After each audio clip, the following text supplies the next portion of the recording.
Sam Seder. Fun half, ladies and gentlemen.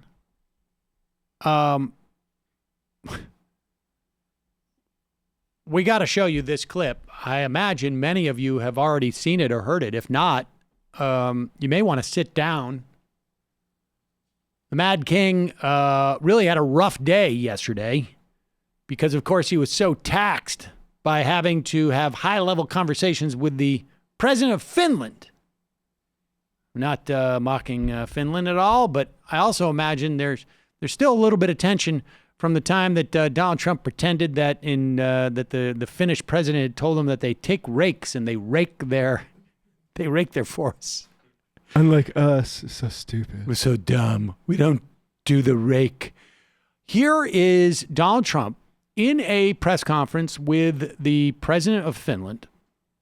He is being asked a question by a reporter from Reuters, guy named Jeff Mason. And he'd asked a question at first about, what were you hoping to get from Zelensky on this phone call? Now, this is quite an exchange. At one point, and I don't know if it's in this clip, it might be, he talks about a stenographer taking down, it was in this press conference, he talks about a stenographer taking down word for word, comma for comma. Now, the interesting thing about that is that the transcript we've seen is not a stenographer's transcript. It is one that is supposedly compiled from the best memory of everybody there. So Donald Trump inadvertently let everyone know that there's a verbatim word-for-word transcript. And there are some people who are saying, hey, wait a second. It feels like there might be 10 minutes from this conversation that are missing. But that's just a little nugget embedded in this burst of insanity from Donald Trump. He like Alexander Butterfielded himself. Yep. The question, sir, was what did you want President Zelensky to do about Vice President Biden and his son Hunter? Are you talking to me? Yeah, it was just a follow-up of what I just asked you, sir. Listen, you ready? We have the president of Finland. Ask him a question. I have one for him. I just wanted to follow up on the one that I asked you, which was, Did you hear what me? did you want Did you him hear to me? Yes, Ask sir. him a question. I will, but I've given you a long answer. Ask this gentleman a question. Don't be rude. No, sir, I don't want to be rude. I just wanted you to have a chance to answer the question that I asked you. I've answered everything. It's a whole hoax. And you know who's playing into the hoax? People like you and the fake news media that we have in this country. And I say in many cases, the corrupt media, because you're corrupt. Much of the media in this country is not just fake, it's corrupt. And you have some very fine people, too. Great journalists, great reporters. But to a large extent, it's corrupt and it's fake. Ask the president of Finland a question, please. Okay, I'll move on now. Mr. President. Okay, so there it is. Donald Trump losing a little patience. Doesn't want to talk about this, it feels like.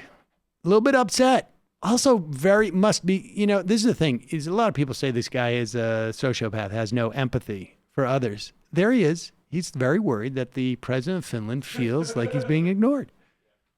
He's mad about it even. He's very mad about it. I go through this all the time with my kids where I'm like, look, when you say hi to somebody, look them in the eyes. It's one of those type of jobbies. But Donald Trump seems very, very upset about this. And who could blame him? Now, however, today, they must have regathered. They put him on a slightly different medication. Not sure what the deal is, but he decided he was going to answer that question very explicitly. Now, understand what's going on here. The White House is dealing with a two-front war, I think. And you can see it in the context of this Washington Post piece that came out today or last night about Mike Pence. There were two different groups. If you read this article, there were two different groups of sources. It appears that are around Mike Pence.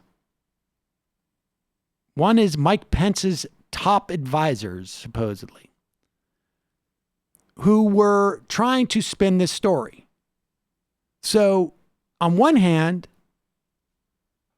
these people around Pence claim that when he spoke to Zelensky and said, you got to deal with corruption, he didn't realize that was a coded word. That meant the Biden corruption. He just thought it was general corruption. So when he didn't go, for whatever reason, to the funeral because he was mad at because Trump was mad at Zelensky, and when he met with Zelensky and talked about corruption, he didn't know that he was talking about an investigation into the Bidens. He just thought general corruption. However, those are officials close to Pence insisted he was unaware of Trump's efforts to press Zelensky for damaging information. However, the piece also says that one of Pence's top advisors was on the July 25th call, and the vice president should have had access to the transcript within hours of that readout. So there's another group in there saying, oh, no, Pence knew. I haven't known him that long at all, but... Yeah. And the reason why that's relevant is because Donald Trump knows that, and look, all you need to do is look back at the 2008 financial crisis. Too big to fail, too big to jail. Donald Trump knows that if he and the vice president are in on this, and it's Bill Barr and bring in everybody, we are all guilty. What are you going to do about it now? That's what he's thinking. That Mike Pence is going to be on this side of the tent pissing out, not on the outside of the tent pissing in. And so here he gets explicit. Now, I'm convinced that the reason why they got explicit about this is because they wanted to make it like, no, we weren't hiding anything in the White House. Everybody knew. So it's not like there's no cover up here because what we did was okay. And you're going to have to impeach me for something that I say is okay. What exactly did you hope Zelensky would do about the Bidens after your phone call? Exactly. Well, I would think that if they were honest about it, they'd start a major investigation into the Bidens. It's a very simple answer. They should investigate the Bidens because how does a company that's newly formed and all these companies, if you look at, and by the way, likewise, China should start an investigation into the Bidens because what happened in China is just about as bad as what happened with Ukraine. So I would say that President Zelensky, if it were me, I would recommend that they start an investigation into the Bidens because nobody has any doubt that they weren't crooked. That was a crooked deal, 100%. He had no knowledge of energy, didn't know the first thing about it. All of a sudden, he's getting $50,000 a month, plus a lot of other things. Nobody has any doubt. Plus a lot and they of got other rid things. of a prosecutor who was a very tough prosecutor. They got rid of him. Now they're trying to make it the opposite way, but they got rid. So if I were the president, I would certainly recommend that of Ukraine. So there he is. He's basically now shifting tactics. They're saying like, oh yeah, no, we're going to go full on. We're going to keep asking for this. We asked for it at the time. Totally legitimate ask. There's every reason why Pence would know too, because we're completely proud of this agenda. We did it on purpose. And that's what they're going to go with, which makes sense. You're caught dead to rights. Can't argue the facts. You now argue the law. What we did wasn't wrong. It's like Trump Jr. revealing the meeting email. Yeah, exactly. That's what that is at one point they realized, like, no, instead of like pretending what you did was wrong, pretend what you did was right. Only once it looks like you're going to get caught. Exactly. Once you're caught. Play What's both wrong with ways. stealing from the bank? That's why the money's there. I didn't tell you I was taking money from the bank because I thought it was good to do that and fine and Of course. appropriate. Why would you keep money there? Money's meant to be spent. That's basically what happened.